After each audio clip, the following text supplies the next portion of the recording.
Ideation is a process of idea generation through sessions like brainstorming, storyboarding, user journeys, and many others. It is also the third stage of design thinking process. Assuming that during the discovery stage we were able to find out everything there is to know about the project, and during the defining stage we were able to figure out its core functionality, now we need to find design solutions to problems we defined at the previous stage. A great way to start is to conduct How Might We questions session, where you and your team need to reframe the issues and prompt effective collaboration towards potential solutions. Example of that type of question may look like this. How might we design a product that makes our users feel secure during financial transactions? You can conduct ideation sessions in person or remotely. For in-person sessions you will need some materials like pens, markers, sticky cards, whiteboard, and dedicated space. For remote sessions you will need some sort of communicator,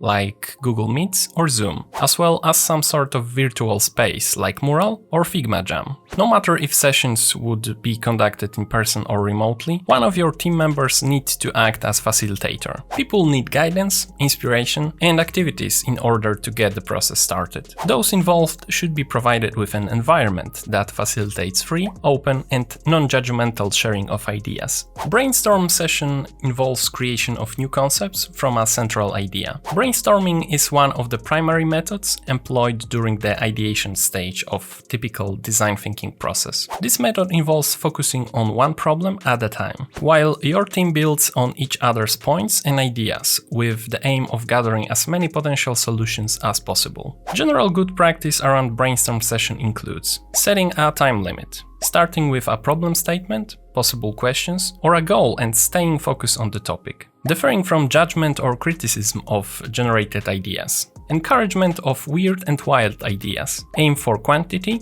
being visual and focusing on one conversation at a time. Once the brainstorm session is complete, the ideas must be collected, categorized, and narrowed down, so the team is able to select the best solutions, ideas, and strategies. Once that is done, you can move to activities which prepare your project for the next stage of prototyping. Those include things like user journeys, user flows, information architecture, and service blueprints. A journey map is a visualization of the process that a user goes through in order to accomplish a goal. User flow is the path taken by a user through service screens to complete a task. Information architecture is an organization of information within your service on each individual screen so that the user can easily find the information they need. Thank you for watching today's video. Let me know in the comments if you liked it. Also, click on this video if you want to learn something else today.